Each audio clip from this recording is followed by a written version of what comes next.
नमस्कार, आप लाइव बिहार देख रहे हैं। मैं हूं राज मोहन तिवारी। देखिए, बिहार में आज छठे चरण के तहत 8 सीटों पर मतदान हुए हैं और जो प्रतिशत निकलकर सामने आ रहा है, एक बात तो तय है कि पिछली 2019 के तुलना में इस बार भी मतदान कम ही रहेगा। लेकिन इन 8 सीटों पर जिस तरीके से आज वोटिंग हुई है, जो पैटर्न रहा है, जो मतदाताओं का मूड रहा है, उसके बाद इन सीटों को लेकर चौंकाने वाले रिजल्ट भी आ सकते हैं, ऐसा माना जा रहा है। सबसे पहले आपको बता दें कि वाल्मीकि नगर, पश्चिमी चंपारण, पूर्वी चंपारण, शिवहर, सिवान, महाराजगंज, गोपालगंज और वैशाली के सीट पर आज वोटिंग हुई है। कई बड़े नेताओं की किस्मत दांव पर है और ये तमाम सीटें एनडीए के खाते में थी। एनडीए को जदोजहद है कि सीट को अपने पास बचाए रखे, तो वहीं महागठबंधन या कहिए आईएनडीए गठबंधन पूरे दमखम के साथ मैदान में था कि इन सीटों को अपने खाते में लाया जाए। तो बात करेंगे, हमारे साथ वरिष्ठ पत्रकार रवि रंजन जी हैं और वरिष्ठ पत्रकार प्रवीण बागी जी हैं कि जो अब तक के आंकड़े निकल कर सामने आए हैं और जो मतदाताओं का मूड है वो किसके तरफ इशारा कर रहा है, किसका पलड़ा भारी नजर आ रहा है। कैसे देख रहे हैं आज के 8 सीटों के वोटिंग को? देखिए, पहले बतला देता हूं कि कितनी वोटिंग हुई।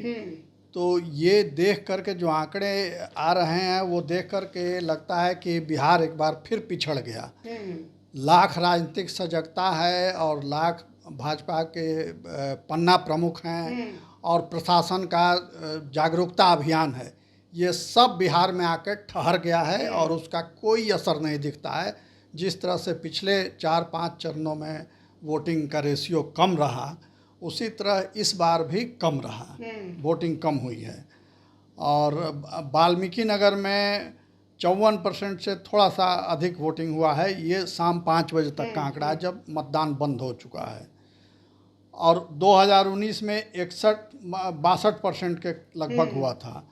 तो 8% 7% ऐसे ही कम है। पूर्वी चंपारण में इस बार हुआ है 55% से अधिक वोट हुआ है। पिछली बार हुआ था 60% से ज़्यादा। पश्चिमी चंपारण में भी 55% से अधिक वोट है और पिछली बार 62% से अधिक वोट हुआ था। गोपालगंज में सबसे कम है। बिहार में गोपालगंज में सबसे पुअर वोटिंग हुई है।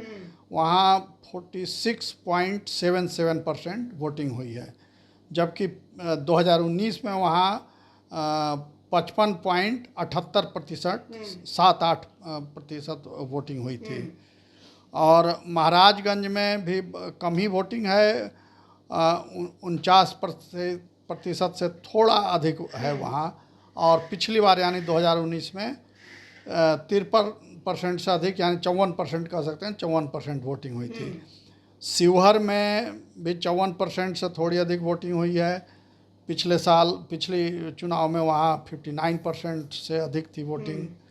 वैशाली में 56% से अधिक हुई है वोटिंग, जबकि 2019 में 62% के करीब वोटिंग हुई थी।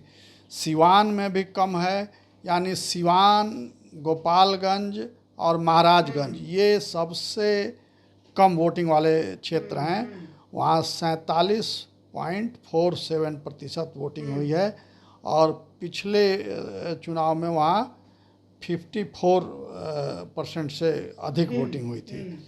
और कुल वोटिंग जो हुई है इस बार, वो बिहार में जो 8 सीटों पर हुआ मतदान, उसमें 52.24% हुई है वोटिंग, जबकि 2019 के चुनाव में 58.65% वोटिंग हुई थी। तो इससे ये पता चलता है कि तमाम प्रयास वोटिंग रेशियो बढ़ाने के, वोटिंग बढ़ नहीं रही है। तो इसकी वजह हम लोग बार बार चर्चा करते रहे कि बिहार में तो आधे ही वोटर हैं, आधे वोटर तो बिहार से बाहर हैं, विभिन्न कारणों से बाहर हैं। मगर हम लोग या चुनाव आयोग या जो राजनीतिक समीक्षक हैं, वो सब ये मान कर चलते हैं, 100% आंकड़ा साथ लेकर के चलते हैं। तो 100% के हिसाब से देखिएगा तो ज़रूर ये वोटिंग कम है और बिहार पिछड़ा हुआ दिखेगा। मगर अगर वास्तविक आंकड़ों को आप देखिएगा तब उसमें ये 60% 70% वोटिंग मानी जाएगी। जितने वोटर हैं और जितना पोल किया उसमें ये 70% के आसपास वोटिंग हुई है बिहार में। मगर ये इस सच्चाई को कोई स्वीकार नहीं करेगा, ना पॉलिटिकल पार्टियां स्वीकार करेंगी, ना चुनाव आयोग स्वीकार करेगा, ना प्रशासन स्वीकार करेगा, क्योंकि उनकी अपनी अपनी मजबूरियां हैं। राजनीतिक दल अगर स्वीकार करेंगे कि बिहार के आधे वोटर बाहर हैं तो उन पर सवाल उठेगा, क्यों बाहर हैं, तो जवाब देना उनके लिए भारी पड़ेगा। हाँ, तो इसलिए वो उसमें चुप्पी लगाना उनके लिए बेहतर है। इसमें 1-2% का इजाफा भी हो सकता है। हो सकता है, अभी कुछ जगह वोटिंग चल ही रही है, तो मान लीजिए कि 3-4% और बढ़ेगा, तो 52 नहीं, समझ लिए कि 55% होगा, यही होगा, तभी कमी है। तो कम है तो ये हकीकत है, ये कोई ये नहीं है कोई माने ऐसा नहीं कि लोग घरों से निकले नहीं। ज़रूर कुछ एक एरिया में लोग घरों से नहीं निकले, उनकी उदासीनता रही या जो वहाँ उम्मीदवार हैं उनसे नाराज़गी रही, इस वजह से वो नहीं निकले। तो इसमें रवि रंजन जी को भी जोड़ेंगे कि जो लगातार वोटिंग का परसेंटेज बिहार में गिरता जा रहा है, तो इसका नुकसान किसको दिखाई आपको दे रहा है? क्या इंडी गठबंधन को होगा या फिर एनडीए गठबंधन को होगा? नहीं, नुकसान तो दोनों ही गठबंधन को होगा। माने मतदाता अगर बूथ पर आएगा ही नहीं, और जिस तरह से दोनों दलों की तरफ से चुनाव प्रचार किया गया और जिस तरह से एग्रेसिव चुनाव प्रचार हुआ, एक दूसरे पर आरोप प्रत्यारोप हुए और अपनी अपनी बात कही गई, ये दावा किया गया कि बिहार में नौकरी देने वाले तेजस्वी यादव हैं जो, तो उनके पीछे बड़ी संख्या में लोग खड़े हैं, तो घाटा तो उनको भी होगा अगर मतदान प्रतिशत कम हुआ तो। और नरेंद्र मोदी भी लगातार बिहार में 9 यात्राएं कर चुके, बिहार 9 दौरा कर चुके, तो इतनी मेहनत एक प्रधानमंत्री कर रहे हैं और मतदाता बूथ तक आएगा ही नहीं, तो उसका उनको भी घाटा होगा। तो घाटा तो राजनीतिक दलों को उठाना है। राजनीतिक दलों को ये सोचना पड़ेगा कि आखिर वोटर आता क्यों नहीं है। बिहार तो राजनीति को खाने वाला, राजनीति का सांस लेने वाला, जीने वाला राज्य है। यहाँ छोटा छोटा बच्चा भी राजनीति को समझता है और उसकी बातें करता है। तो आखिर इतने जीवंत प्रांत के लोग वोट देने क्यों नहीं आ रहे हैं, ये एक बड़ी समस्या है और लोगों को इसमें सोचना चाहिए।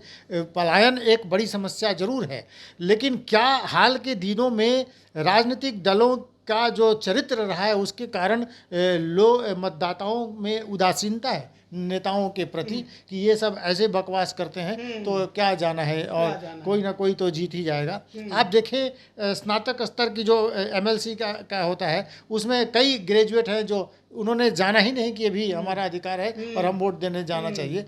वो तो कुछ लोगों को सेटिंग है, वहाँ पर उतने लोगों को जुटा लेते हैं, उतना वोटिंग करा लेते हैं। इस तरह से जनता के बीच इसके प्रति उदासीनता बढ़ती जा रही है और तमाम ये जो बना रहे हैं ब्रांड एम्बेसडर और इत्यादि, और इस पर खर्चे हो रहे हैं, लेकिन असली मुद्दा क्या है, वोटर क्यों नहीं जा रहा है, इस पर ध्यान चुनाव आयोग का नहीं है।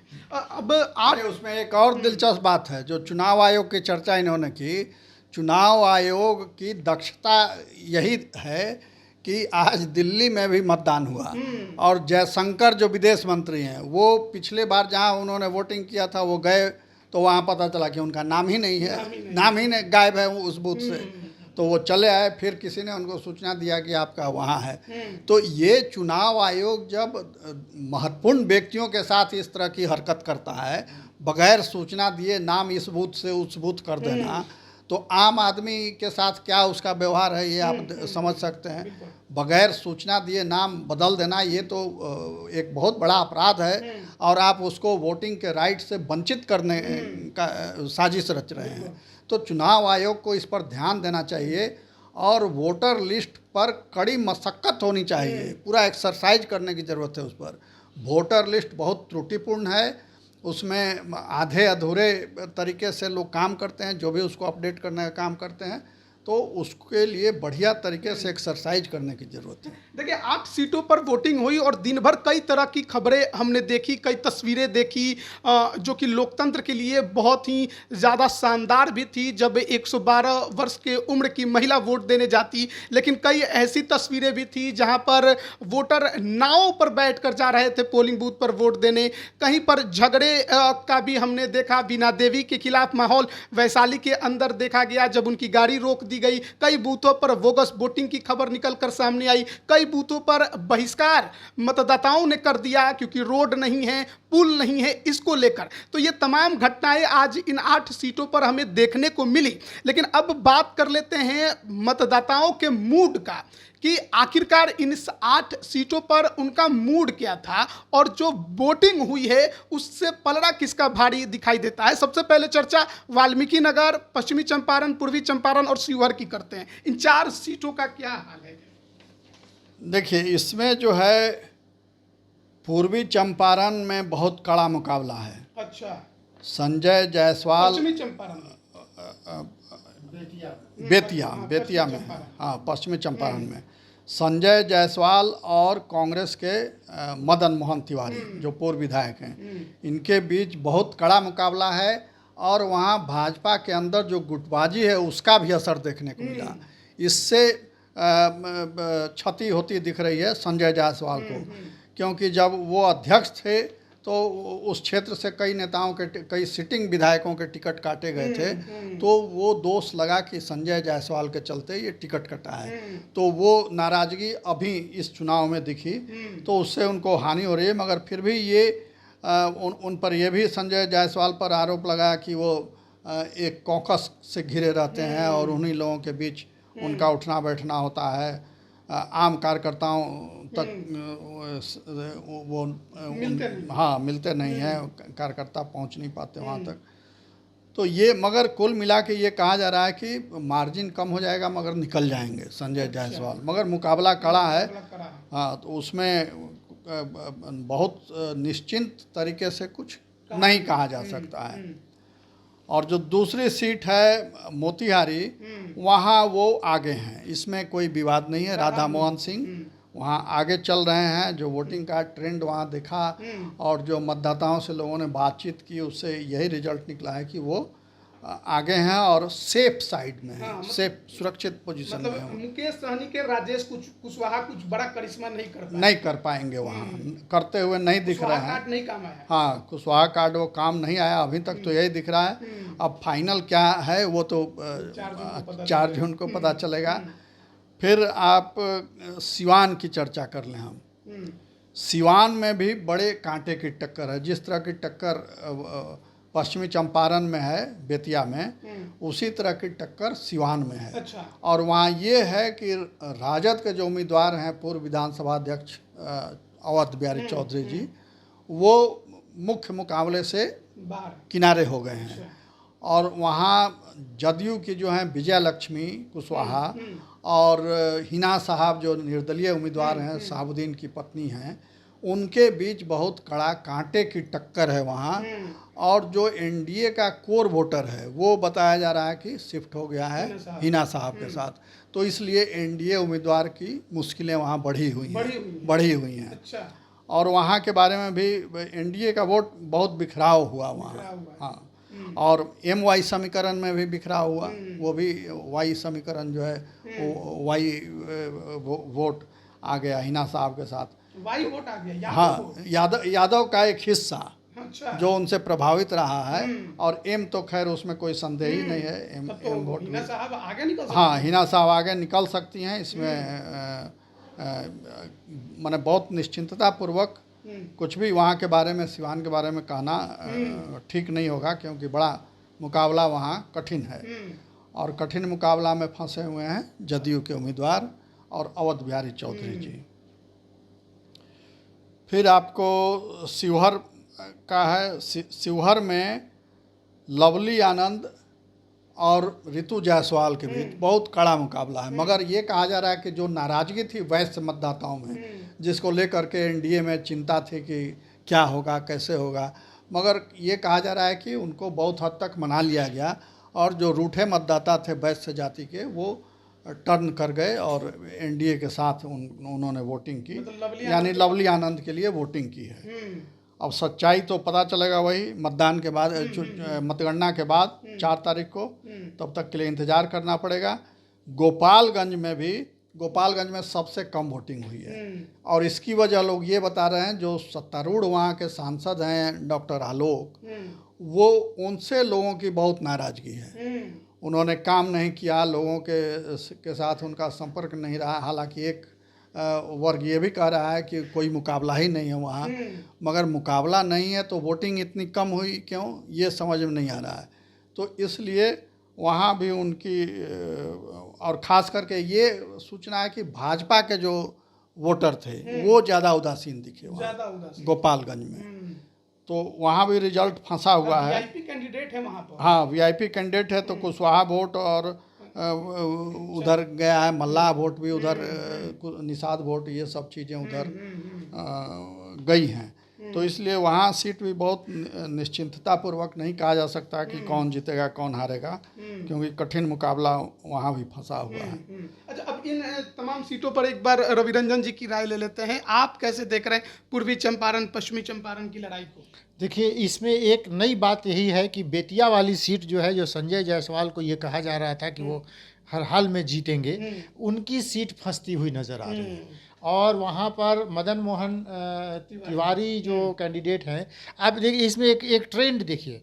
आरजेडी ने पहले कांग्रेस को चक्कर कटवाया कि उनको टिकट देंगे नहीं देंगे, लेकिन कांग्रेस ने प्रत्याशियों का जो चयन किया उससे देखिए, मैंने आप महाराजगंज में अगड़ी जाति के प्रत्याशी को दिया, वहाँ भी अगड़ी जाति के प्रत्याशी को दिया, मैंने बेतिया में भी, तो वैशाली में भी अगड़ी जाति के प्रत्याशी को दिया। इससे क्या हुआ कि भूमिहार मतदाता ये उसको एक जगह मिल गई, एक रास्ता मिल गया, और वहाँ उन लोगों ने वोट वो माने पलट जाना जिसको कहते हैं, वोटर पलट गए और वहाँ वोट किया है। तो वहाँ भी बेतिया में भी ये हुआ है कि पूरी अगड़ी जाति जो है वो जो नाराज़ थी वो सब उनके खिलाफ ये सूचना मिल रही है। अंडर करेंट भी होता है। आप देखिए कि बहुत सारे ऐसे लोग हैं जो पुराने वोटर हैं, जो वैशाली में कह रहे हैं कि भगवान बुद्ध की अस्थि कलश कब आएगी वैशाली में, जिसकी लड़ाई बहुत वर्षों से चल रही है। तो उनका ये कहना है कि हम भाई मोदी को ही चाहते हैं, भले ये अभी की लड़ाई जो हो वो जो। असल में हम वो बेतिया ख़त्म करें तब वैशाली पर आते हैं। बेतिया में अगड़ी जाति के मतदाता नाराज़ हैं और उन्होंने उनको वोट नहीं किया संजय जायसवाल को। ऐसी स्थिति में संजय जायसवाल की सीट फंसी हुई है। लेकिन वही अंडर करंट जो है, अगर वो काम कर गया, ये हो सकता है कि वो कह रहे हैं केवल दिखाने के लिए, लेकिन वोट उन्हीं को करेंगे तो वो निकल जाएंगे। वैशाली का मामला दूसरा है। वैशाली पूर्वी चंपारण पे भी। अच्छा, पूर्वी चंपारण में तो ये जो भाजपा के राधा मोहन जी हैं, राधा मोहन जी आराम से निकलेंगे। कल भी हम लोग इस पर बातचीत कर रहे थे कि राधा मोहन जी ने एक भावुक वो भी किया लोगों से कि रिटायरमेंट बढ़िया से विदाई हो जाए तो अच्छी बात है। और कद्दावर नेता हैं, बहुत समय से संघ के से जुड़े हुए और संघ के संगठनकर्ता में से रहे हैं, तो उनका चुनाव में कोई पेंच फंसने वाला नहीं है, वो आराम से निकलेंगे, उसमें कोई दिक्कत नहीं है। फिर सिवान में भी जो बातें हो रही हैं कि अगड़ी जाति के वोटर हिना साहब के साथ चले गए हैं, लेकिन ये बातें कितनी सच हैं, इसमें बात दूसरी एक और महत्वपूर्ण है। नीतीश कुमार जैसे जैसे उनकी तबीयत खराब हो रही है, चाहे उसकी जो तस्वीरें लोगों के सामने जा रही हैं, उससे उनका वोटर जो है वो निराश है। आप देखेंगे जहाँ भी नीतीश कुमार का कैंडिडेट है, शिवहर वहाँ पर नीतीश कुमार का कैंडिडेट है। आप देखिए वहाँ गोपालगंज में नीतीश कुमार का कैंडिडेट है, और यहाँ भी ये सिवान में भी नीतीश कुमार का कैंडिडेट। वहाँ वोटर उदासीन है। वो वोटर नीतीश कुमार की तबीयत और उनकी जो विचारधारा से अलग हट के बार बार पलटी मारने की जो उनकी वो है, उसके कारण उदासीनता है। दूसरी कोई उदासीनता की बात नहीं है। लोग नरेंद्र मोदी को देख रहे हैं, पर ये फैक्टर काम कर रहा है तो उसमें निश्चित रूप से एनडीए को घाटा होगा। ये अब की बार जो 8 सीटों पर हुआ, ये निर्णायक हो जाएगा। बिहार में जो 39 या 40 सीट जीतने की बात कर रहे हैं, इस 8 में पता चल जाएगा। हम आपको ये बता रहे थे कि वैशाली में वीणा देवी के खिलाफ उतनी नाराज़गी नहीं है जितनी उनके पति दिनेश सिंह के खिलाफ नाराज़गी। भूमिहार वोटर इसीलिए नाराज़ है कि दिनेश सिंह ने पैसे के बल पर यह टिकट खरीदा है, जैसा वहाँ लोग कह रहे हैं कि, और वो एक अपने दफ्तर में बैठे रहते हैं और अपना शान दिखाते हैं, वो कहीं नहीं जाते हैं और उनको ये है कि पैसा से खरीद लेंगे सबको। इसकी नाराज़गी वहाँ के नौजवान भूमिहार वोटरों में है। लेकिन जो पुराने लोग हैं वैशाली में, जो पुराने, तो 75% हमको जो जानकारी मिली है कि 75% भूमिहार वोटर ने उनको वोट नहीं किया। लेकिन हाँ, मुन्ना शुक्ला के साथ चले गए, लेकिन 25% लोगों ने इनको किया। तो भाई आपका वोट 1 लाख है, उसमें पोल ही हुआ 50,000, तो उसका 75% माने उनको चला गया, तो कि कोई बहुत बड़ी संख्या गई नहीं है। और दूसरी, राजपूतों ने के वोटर इंटैक्ट हैं। आप देखिए उनके चिराग पासवान के वोटर इंटैक्ट हैं और अति पिछड़ी जाति के भी वोटर उनके साथ हैं। तो इसलिए ये बहुत बड़ी गड़बड़ी नहीं होगी। हाँ, लेकिन लड़ाई ज़बरदस्त है। मुन्ना शुक्ला ने ज़बरदस्त टक्कर दिया है। और ओवरऑल अगर हम देखें तो तेजस्वी यादव ने नरेंद्र मोदी के अभियान को बहुत बड़ा चैलेंज दे दिया है।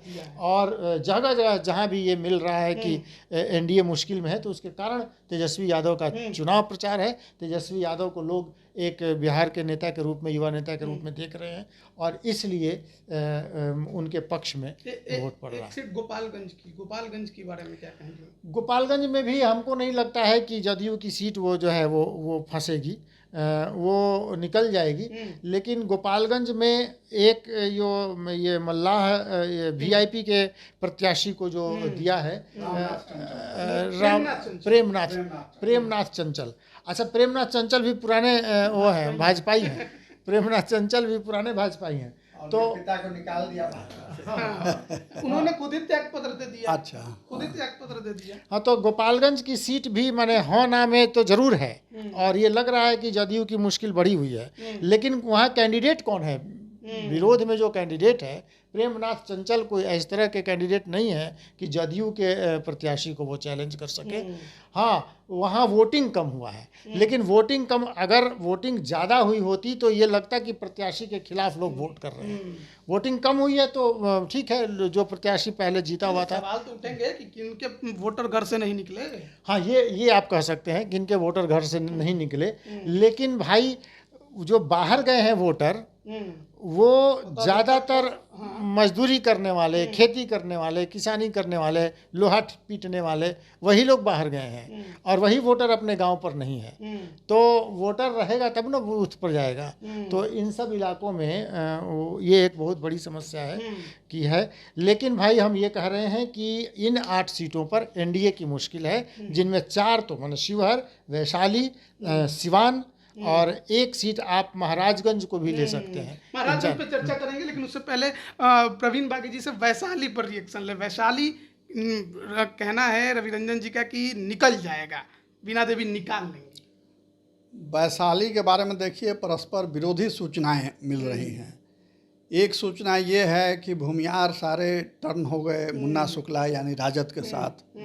दूसरी सूचना ये है कि उसमें डिवीजन हुआ है और बड़ा हिस्सा एनडीए के साथ है, बड़ा हिस्सा, हाँ, भूमिहारों का, और एक हिस्सा उधर भी गया है राजद की ओर। अब इसमें सच क्या है ये तो बक्सा खुलेगा जब ईवीएम्स की काउंटिंग होगी, तब पता चलेगा। मतलब जो जिनके समर्थक हैं उनके पक्ष में बोल रहे हैं, उनके पक्ष में बोल रहे हैं। मगर इसमें एक बात जोड़ने की ज़रूरत है, उसकी चर्चा नहीं हो रही है, वो है चुप्पा वोटर की। चुप्पा वोटर यानी जो बोलता नहीं है। आप बहुत खोदिएगा तब भी वो नहीं कहेगा कि हम किस मुद्दे पर वोट देंगे और किसका समर्थन करेंगे। उसमें महिलाएं हैं, महिलाएं भी बहुत खामोशी से अपना वोट कर देती हैं। दूसरे जो अति पिछड़ी जाति के लोग हैं, दलित हैं, आदिवासी हैं, ये मुखर नहीं हैं, मगर वो वोट कर देते हैं। वो ज़्यादा इस मामले में तत्पर रहते हैं कि वोट हम जा कर के पहले कर दें। तो वो आम तौर पर मोटे मोटे रूप से वो एनडीए के साथ हैं और प्रधानमंत्री मोदी पर उनकी आस्था है, क्योंकि सरकार की जो योजनाएं हैं उसका लाभ वो ले रहे हैं। तो वो नहीं चाहते हैं कि इस सरकार को हटाया जाए या बदला जाए, किसी दूसरे को लाया जाए, उससे उनकी योजनाओं पर खतरा मंडरा सकता है। तो इसलिए वो चुपचाप वोट कर रहे हैं आकर के एनडीए के पक्ष में। इसकी गणना विशेषज्ञ भी नहीं कर रहे, हम मीडिया के लोग भी नहीं कर रहे। तो वही बैकबोन है एनडीए की और उसी से अगर एनडीए निकलेगा तो उन्हीं की वोट से निकलेगा। और ये जो अगड़ी जाति की बात हम कर रहे हैं, ये तो बहुत चतुर सुजान लोग हैं, अपना नफ़ा नुकसान बहुत देखते हैं और उसके बाद वोट करते हैं। तो उस नफ़ा नुकसान में वो जो कमिटेड वोटर है, चुप्पा वोटर, वो बैतरनी पार करा देगा एनडीए की। निर्णायक वोटर है। इसकी चर्चा, इसकी कई जगह से जो हमको सूचना मिली है कि महिलाएं और जो लाभार्थी हैं, योजनाओं के लाभार्थी, वो चुपचाप वोट कर रहे हैं और निश्चित रूप से वो एनडीए के पक्ष में वो वोट कर रहे हैं। दूसरा कि जिनको लाभ मिला, दूसरा मुस्लिम महिलाओं में भी कुछ ही % कह सकते हैं, लेकिन 5% भी कह सकते हैं कि मुस्लिम महिलाएं और जो पढ़ा लिखा मुसलमान है, उसने भी एनडीए के पक्ष में मतदान किया है इस बार, और उसका असर निश्चित रूप से होगा। भूमिहार मतदाता कई जगहों पर पलटी मार गया है, और राजपूतों से उनकी एक पुरानी वो है, माने वो असल में वो मोच की लड़ाई है, तो वो है। और वो इस बार वो दिखाना चाह रहे हैं कि मैंने तो आनंद मोहन शिवहर में, मैंने लोग कह रहे हैं कि आरा में भी आर.के. सिंह को दिखाएंगे, और जगहों पर मैंने ये महाराजगंज में दिखाएंगे। तो राजपूतों को एक दिखाने की वजह है, लेकिन भूमिहार वोटर नहीं जाएगा, जो चाहता है कि देश की राजनीति में क्या बदलाव होना है उस पर मतदान करना। बाकी 3 सीटें हैं अभी, वाल्मीकि नगर, शिवहर की चर्चा हमने की, महाराजगंज की भी चर्चा अभी बाकी। वाल्मीकि नगर का क्या समीकरण है, क्योंकि शुरू में वोटिंग वहाँ भी बड़ा कम हो रहा था, लेकिन बाद में उसने रफ्तार पकड़ी। हाँ, वाल्मीकि नगर में ये है, मगर वहाँ भी मुकाबला कड़ा है। और जो एनडीए के उम्मीदवार हैं वहाँ, उनकी स्थिति वहाँ मजबूत है, मगर और एक आदमी पकड़ा गया वहाँ पैसा बांटते हुए, जो राजद कैंडिडेट की ओर से पैसे बांट रहा था, तो उसको पकड़ लिया गया। अब उस पर कार्रवाई होगी। तो जब किसी उम्मीदवार की ओर से पैसे बांटने की सूचना है, तो समझिए कि वो डरा हुआ है और वो समझ रहा है कि हमारी स्थिति कमज़ोर है, तो इसलिए पैसे से वोट खरीदने की कोशिश करता है। तो इसका मतलब ये है कि वो पिछड़ रहे हैं राजद के उम्मीदवार। मगर चुनाव है, चुनाव में कुछ भी कहना मुश्किल है। पैसा हो सकता है कि पहले से बंट गया हो, फिर बाद में भी बंटा हो, कई लोग बांट रहे होंगे। तो जहाँ पैसे का खेल होगा वहाँ तो फिर कुछ भी हो सकता है, रिजल्ट कुछ भी हो सकता है। और वहाँ एक प्रशासनिक पहल जो हुई वो बहुत सराहनीय है और उसकी प्रशंसा की जानी चाहिए। वहाँ भिखना ठोरी एक गांव है, एकदम नेपाल के बॉर्डर पर है, और वो थारू जनजाति के लोगों का है, जो जंगल के अंदर रहते हैं, उनका गांव वहीं है। तो वो वन अधिनियम जो है उसके चलते उनको बहुत कठिनाई होती है, और अपने घर भी आने जाने के लिए उनको टैक्स चुकाना पड़ता है। तो उन्होंने बहुत कोशिश की कि उनको सुविधाएं मिल जाएं, ये सब दिक्कतें दूर हों, मगर कहीं से कोई समाधान नहीं मिला। तो उन्होंने वोट बहिष्कार का ऐलान कर दिया, अखबारों में खबर छपी। तो वहाँ के जिला प्रशासन ने उसका नोटिस लिया, और वहाँ बीडीओ, सीओ, थानेदार ये सब पहुँचे। 3-4 घंटे मीटिंग हुई गांव में, सबके साथ सामूहिक चर्चा हुई। अंत में हुआ कि आपकी समस्याओं का समाधान निकाला जाएगा, मगर ये वोट बहिष्कार मत कीजिए, आप लोग वोट कीजिए। और आज सब लोगों ने वोट किया। तो ये होती है प्रशासनिक दक्षता और अधिकारियों की कुशलता, जो अधिकांश जगह नहीं दिखती। तो इसलिए वहाँ की वोटिंग जो है, वो वोटिंग पैटर्न बताता है कि एनडीए भारी है, मगर आप राजद को भी नकार नहीं सकते, वहाँ नकार नहीं सकते। और फिर एक और सीट है महाराजगंज। महाराजगंज में तो सिग्रीवाल जी कंफर्टेबल पोजीशन में है, वहाँ कोई दिक्कत नहीं है, वो निकल जाएंगे। और जो ताज़ा समीकरण अभी बना है उसमें उनकी स्थिति और मजबूत हो गई है। हाँ, तो इसलिए वो निकल जाएंगे आसानी से। तो इन 2 सीटों पर आपकी क्या राय है, वाल्मीकि नगर और महाराजगंज? वाल्मीकि नगर की सीट भी मैंने हम मान के चलते हैं कि वो एनडीए के पक्ष में ही जाएगी। थोड़ी सी बात है कि मैंने ये नाराज़ हो गए वो। आप देखिए, सम्राट चौधरी और उपेंद्र कुशवाहा, ये 2 लोग ऐसे हैं जो, और इनके जो मतदाता हैं वो कहीं जाने वाले हैं नहीं। ये एक प्रचार भी किया जा रहा है कि कुशवाहा वोटर टूट गया तो वो चला गया, वो ऐसा वो कुछ नहीं हुआ है। वो सब वोटर उनके साथ ही हैं, सम्राट चौधरी के साथ हैं और उपेंद्र कुशवाहा के साथ हैं।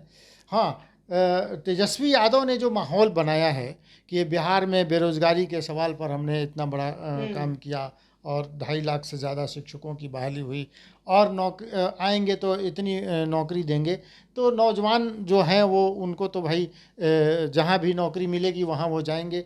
तो नौजवान वोटर ने इस माहौल में नौजवान वोटर हुआ है और वो कहीं कहीं पर माने वो चैलेंज कर सकता है। महाराजगंज में हम ये कह रहे हैं आपको कि भूमिहार वोटर और ब्राह्मण वोटर, ये दोनों वोटर, ये शुरू में ये हुआ कि ये उनसे नाराज हो गया, लेकिन हवा का रुख चुनाव के दिन बदल गया। प्रधानमंत्री की 3 सभाओं के बाद हवा का रुख बदल गया और आखिर समय में जब लोग कतार में लगे हैं तब भी हवा का रुख बदल जाता है और लोगों ने ये बनाया। फेसबुक पर 1-2 चीज़ आज मैंने दिन में देखा कि वैशाली में भी ये खबर आई कि लोग घर वापसी हो गई और लोग ये कह रहे थे घर वापसी हो गई, माने उनका इशारा था कि वो बिहार वोटर वैशाली उनको वीणा देवी को मतदान कर रहा है। तो उस पर हम कह सकते हैं कि महाराजगंज की सीट भी, चूँकि वहाँ अखिलेश सिंह के बेटे चुनाव लड़ रहे हैं और उनको उम्मीद भूमिहारों पर ही है, चूँकि राजपूत वोटर तो पूरी तरह से सिग्रीवाल के साथ खड़ा है, रणधीर सिंह इनके साथ घूम रहे हैं, तो इसलिए महाराज की सीट भी अब आसानी से निकल जाए। आपने नौजवान वोटरों की बात की, क्योंकि आज प्रधानमंत्री नरेंद्र मोदी जब भाषण दे रहे थे तो काराकाट में उन्होंने नए वोटरों को लेकर एक बात कही और कहा कि नए वोटरों को जंगल राज के बारे में पता होना चाहिए और जाहिर तौर पे ये इशारा कर रहा है कि एनडीए को भी चिंता है कि नौजवान वोटर जो है, जो पहली बार वोट दे रहा है, वो कहीं ना कहीं तेजस्वी यादव के नौकरी वाले बात से प्रभावित है। हाँ, एनडीए थोड़ा परेशान है। एनडीए के जो नेता हैं और जो पार्टियां हैं वो तेजस्वी यादव के इस नारे से परेशान जरूर हैं, उनको इसीलिए कड़ी मेहनत करनी पड़ रही है, क्योंकि तेजस्वी यादव ने नौजवानों में एक उत्साह जगा दिया है कि ये सरकार आएगी तो नौकरी देगी हमको, और तुरंत चूँकि शिक्षा विभाग में बड़ी संख्या में शिक्षकों की बहाली हुई है और वो निश्चित रूप से तेजस्वी यादव की पहल का नतीजा है, तो इसलिए एक आकर्षण है। तो इसलिए प्रधानमंत्री ने कहा होगा कि कहीं उस आकर्षण में ये युवा मतदाता उधर न बह जाएं। अब उनको तो वो सब देखा हुआ है नहीं, जंगल राज क्या था और लालू जी के राज में कैसे अपराधी तांडव करते थे, कैसे अपहरण उद्योग चलता था, कैसे उद्योगपतियों से भयादोहन किया जाता था, तो इसलिए उन्होंने उसकी चर्चा की कि वो भी जान जाएं कि हकीकत क्या है।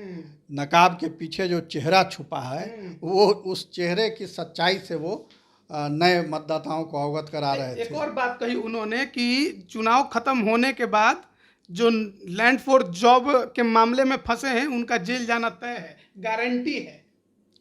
ये तो पॉलिटिकल स्टेटमेंट है, इस तरह का बयान देते रह सकते हैं। ये तो कोर्ट तय करेगा कौन जेल में जाएगा, किसको सजा होगी, ये तो शासन तय नहीं कर सकता है।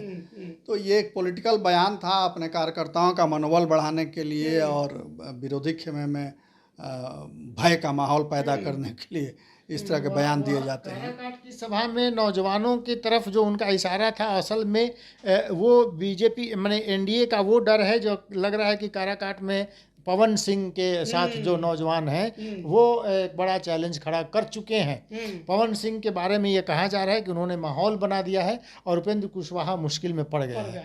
तो काराकाट विधानसभा, हालांकि काराकाट प्रॉपर में उनकी सभा नहीं थी, डिहरी के आसपास उनकी सभा थी, लेकिन वहाँ से उन्होंने संकेत नौजवानों को दिया है।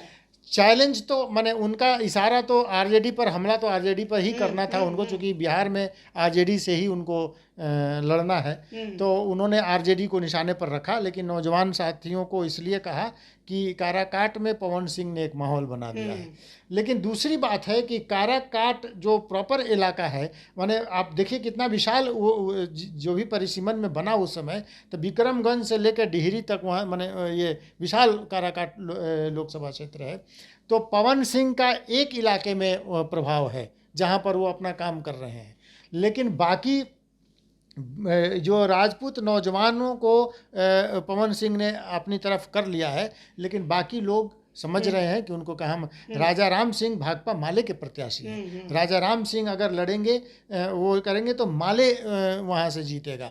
राजपूत भूमिहार ये जानते हैं कि माले का जीतने का अर्थ क्या होता है, इसलिए राजा राम सिंह न जीत जाएं, इसलिए मतदाता जो है वो उपेंद्र कुशवाहा को चुनेगा। पवन सिंह के पक्ष में नौजवान मतदाता जरूर हैं और उन्होंने एक माहौल बनाया है, लेकिन चुनाव आते आते स्थिति बदल सकती है। लेकिन इन 8 सीटों पर अभी माना जा रहा है कि एक तरफा फाइट तो नहीं होगा। नहीं, एक तरफा नहीं है। 3-4 सीटों पर तो कड़ा मुकाबला है, कुछ भी फैसला हो सकता है, मगर 3-4 सीटों पर कंफर्टेबल पोजीशन भी है एनडीए के लिए। हाँ। और आप भी यही बात मानते हैं? हमने तो ये कहा है कि 3 से 4 सीटें ऐसी हैं जिस पर हम लोग 3 दिन से लगातार बातचीत कर रहे हैं। शिवहर वाली सीट पर माने आप फिक्र कर सकती है एनडीए। अब तो नई जुट गई बेतिया वाली सीट, माने उस पर भी उनकी फिक्र बढ़ी तो कोई वो नहीं है। सिवान वाली सीट पर है। महाराजगंज की सीट पर आज जो खबरें आई हैं उसमें वो आसान हो गया। हाँ, लेकिन वैशाली वाली सीट माने वो ऐसे जो कहते हैं कि वैशाली वाली सीट जो जीत जाए अब देखिए क्या होता है, वो स्थिति में है। तो ये इस तरह से 3-4 सीटें तो फंसी हुई हैं। तो देखिए आज 8 सीटों पर मतदान हुआ है और उसी पर हम बातचीत कर रहे थे कि वोटर का जो मिजाज है वो क्या कह रहा है। लेकिन सबसे बड़ी समस्या नेताओं के लिए खड़ी कर दी है साइलेंट वोटर्स ने, क्योंकि वो कुछ बोलने को तैयार नहीं है कि वो किसके पक्ष में इस बार मतदान किए हैं और किसकी सरकार बनाना चाहते हैं। और इसी वजह से इन 8 सीटों में से लगभग 4 सीटों पर मामला फंस गया है और किसी के भी पक्ष में कुछ भी कहा नहीं जा सकता। इन 8 सीटों पर तमाम एनडीए के सिटिंग सांसद हैं। अब दोबारा से उनका कब्जा होगा या फिर INDIA गठबंधन उनसे सीटें झटकने में कामयाब होगी। ये तमाम जो रिजल्ट है वो 4 जून को आएंगे इन सीटों का और अन्य सीटों का भी। लेकिन अब छठे चरण के चुनाव की समाप्ति के बाद अब ये जो महामुकाबला है वो 7वें चरण की ओर अग्रसर हो चुका है। और इसी लिहाज से PM मोदी ने आज बक्सर, काराकाट और पाटलिपुत्र के संसदीय क्षेत्र में जनता को संबोधित भी किया। वहीं दूसरी तरफ तेजस्वी यादव भी अब इन 7वें चरण को लेकर काफ़ी ज़्यादा प्रचार प्रसार में जुट गए हैं। आखिरी चरण 1 जून को होगा और उसके लिए तैयारी जोर शोर से शुरू हो गई है। तो आप क्या राय रखते हैं कमेंट करके जरूर बताएं। आप सभी का बहुत बहुत धन्यवाद। लाइव बिहार YouTube पर सब्सक्राइब और Facebook पर लाइक जरूर करें।